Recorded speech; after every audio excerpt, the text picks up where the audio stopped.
The claim that the Quran has been perfectly preserved and that the perfect preservation of the Quran is a miracle can be quite confusing to non-Muslims. We wonder whether there's any good evidence that the Quran has been perfectly preserved. We wonder how preserving a book would even qualify as a miracle.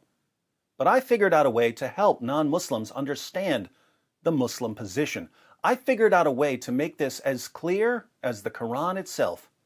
I decided to find something else that's been perfectly preserved so that we can compare this other perfectly preserved thing with the perfectly preserved Quran. By understanding why it's miraculous for this other thing to be perfectly preserved, we can finally understand the miracle of the Quran. What did I find that's been perfectly preserved, just like the Quran? I found a perfectly preserved human being. I found a human being who has been perfectly preserved from the time he was born, just as the Quran has been perfectly preserved from the time it was revealed to Muhammad.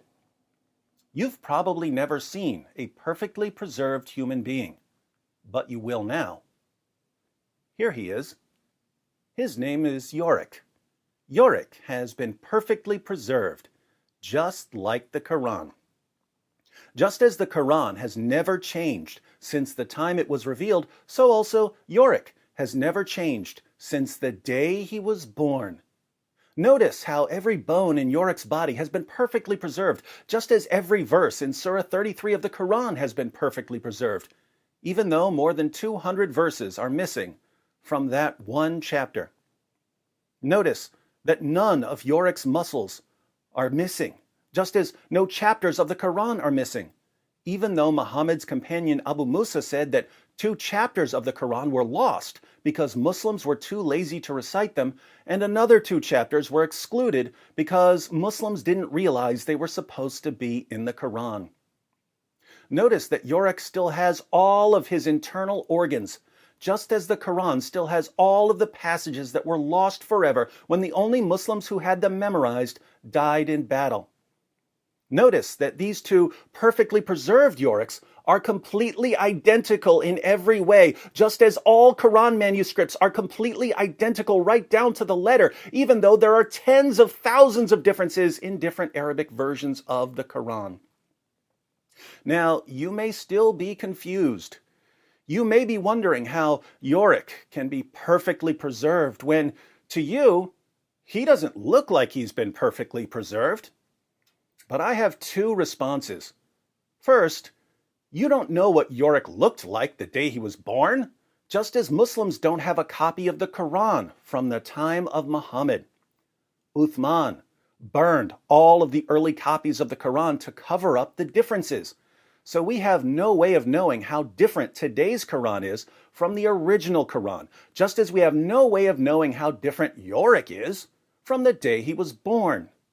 Second, if you don't believe that Yorick has been perfectly preserved from the day he was born, you don't understand how Islamic reasoning works. Yorick has been perfectly preserved because I say that he's been perfectly preserved, just as the Quran has been perfectly preserved because the compulsive liars we call Muslim scholars say that the Quran has been perfectly preserved.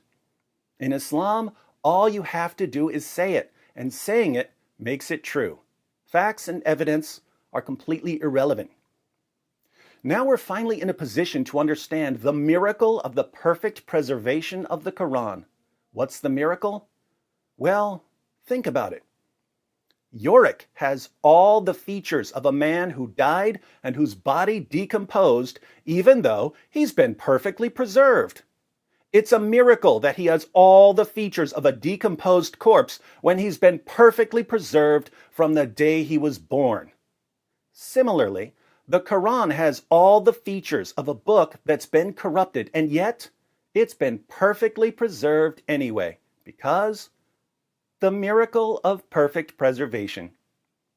If you'd like to learn more about the perfect preservation of the Quran, be sure to check out my playlist on the many ways the Quran has been changed and corrupted, and the many ways Muslim scholars and apologists lie about the changes and corruption.